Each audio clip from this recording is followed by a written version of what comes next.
Happy St. Patrick's Day.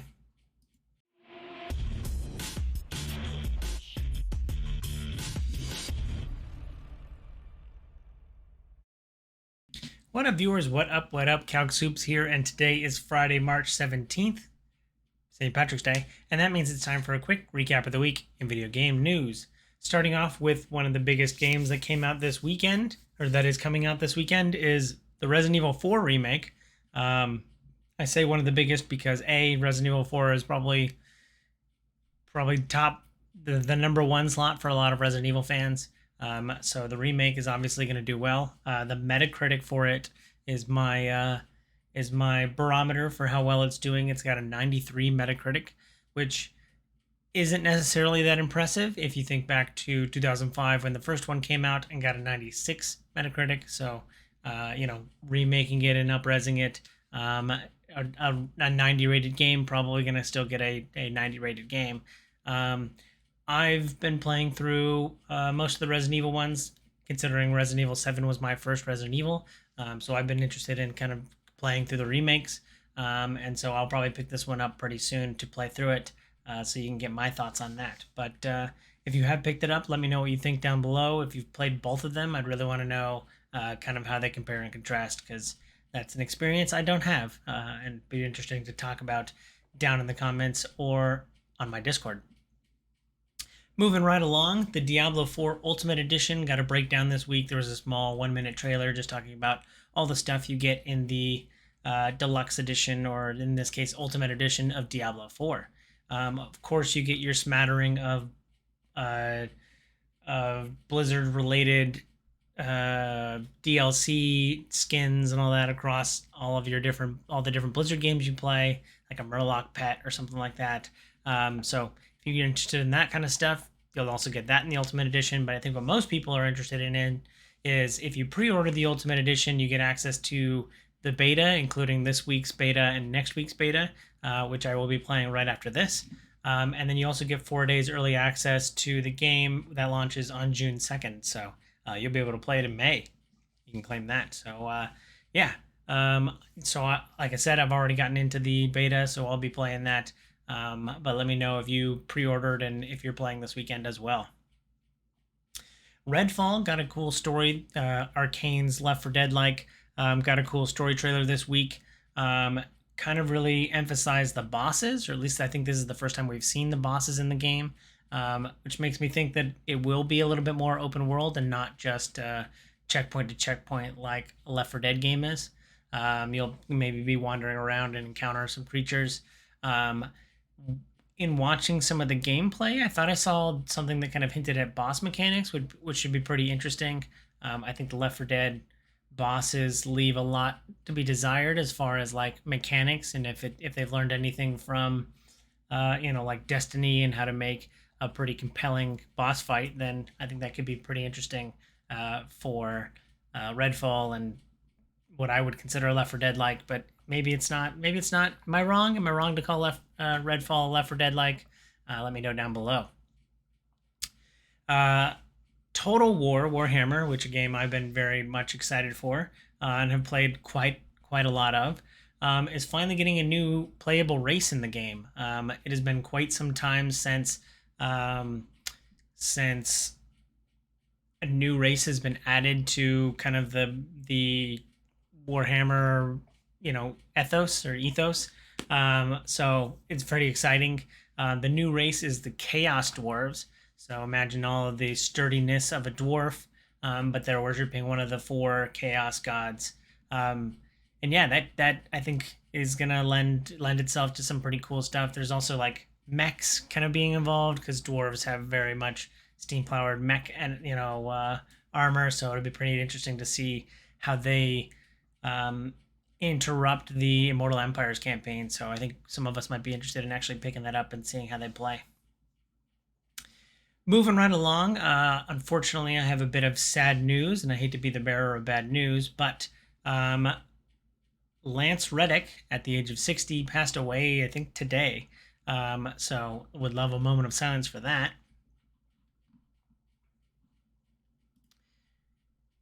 But yeah, the voice of Zavala in Destiny, the bar hop in John Wick. He was also on The Wire, a bunch of other stuff.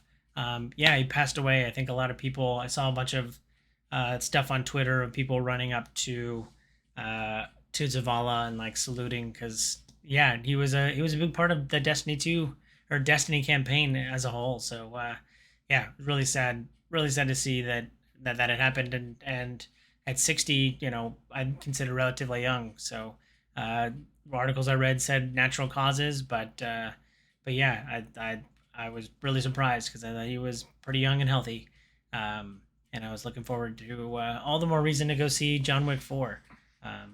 So yeah, very unfortunate to hear that. Moving off of that, the long rumored Steam Deck 2 got a little bit of conversation, had a little bit of conversation this week. Valve has come out saying that they would love for uh, a OLED version of the Steam Deck, which would imply to me a second version of the Steam Deck with an OLED screen. But they said it's rather difficult. I'm curious what makes it difficult for them to do it and not for Nintendo. Nintendo, I mean, it took Nintendo 4 years into their life cycle before they made an OLED version, sure. But I figured Steam is pretty smart people, so I figured they could make it work. But I assume it's the power differential of the handheld that makes it harder to integrate an OLED screen, or there's just depth issues or size issues or something like that. But yeah, I'm pretty curious to hear a little bit more about what makes OLED screens so difficult. So I'll have a link down below to the article. Also read a cool think piece this week talking about QuickTime events. I know that some people, the hairs on your hackles just raised a little bit hearing the QTEs, but yeah, it was a defense of QuickTime events, which I never have been annoyed of QuickTime events in like a choice-based narrative like Tales from the Borderlands or any of the Telltale games, or one of the defenses was the supermassive games like Until Dawn, some of those like horror, again choice-based horror games. Having those QuickTime events, I think those are kind of okay in there. It's the action ones that kind of get into my skin. I saw someone describe it as like press X to not die, which a lot of poor cutscene interrupted button prompts definitely can feel that way sometimes. So I can definitely see why people get annoyed by them. The one time I think it was done right, and I'm probably the only person who played the most recent iteration of the Turok games back in the early aughts. But I felt like something about like Turok fighting off like a boss. Like you fought the humans with a knife in QuickTime events, and you fought the dinosaurs with guns in the main game. So like I don't know, it kind of had a cool juxtaposition. But yeah, I think ultimately the industry is against QuickTime events, but the article, or at least consumers are against QuickTime events, but the article was kind of defending them. And as just like any game mechanic, it can be done good and it can be done bad. And so that was kind of the defense. But let me know what you think of QuickTime events down below in the comments. We got a little bit of information this week on what the Breath of the Wild 2 pre-order bonus will be for Japanese consumers. And it was pretty interesting that you will be getting a Legend of Zelda fork and spoon. Which, what? Yeah, I don't know what to make of this, but yeah, from Wario64 on Twitter had a picture of the Japanese pre-order bonus for I think the collector's edition or something like that, and yeah, you get a fork and a spoon with Legend of Zelda printed on it. So I thought that was quite interesting to kind of see.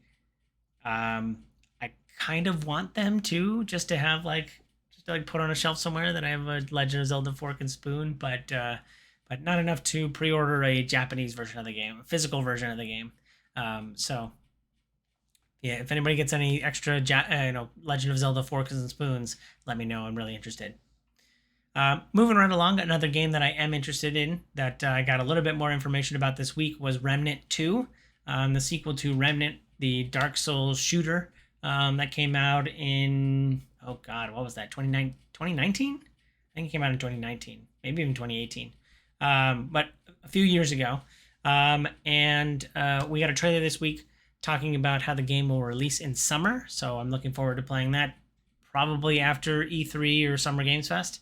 Um, and it also showed off a lot of gameplay with your dog companion. You'll be able to roam the wastelands of different worlds and dimensions with a dog.